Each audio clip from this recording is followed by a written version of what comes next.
حدیث میں آتا ہے نا ان اللہ هو المسعر، صحیح حدیث ہے.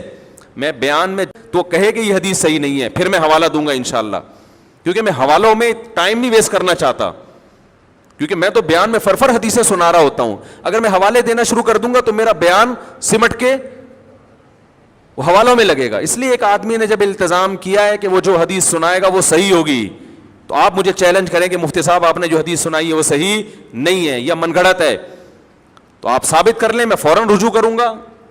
میں اگلے بیان میں کہہ دوں گا بھائی یہ حدیث سنانے میں مجھ سے غلطی ہوئی ہے. لیکن میں اس کی کوشش کرتا ہوں، التزام کرتا ہوں کہ آپ نے دیکھا ہوگا میرے بیانات میں قصے کہانیاں اکثر نہیں ہوتے. اگر کوئی قصہ ہوتا بھی ہے تو اوتھینٹک ہوتا ہے. میں نے عذاب قبر کا واقعہ سنایا 2 ہفتے پہلے، قبر نے نکال کے پھینک دیا. اس پہ بعض لوگوں نے کمنٹس کیے فرضی قصے سناتے ہیں، ان کے بیان میں بھی اب قصے آنا شروع ہو گئے ہیں. بھائی جان ہر قصہ فرضی نہیں ہوتا. میں نے بتایا کہ اس کی میں نے تصدیق کروائی ہے اس گاؤں سے جہاں یہ واقعہ ہوا ہے، تو اب یہ فرضی قصہ تھوڑی رہا. آپ یہ کہہ سکتے کہ قصہ سنایا کیوں.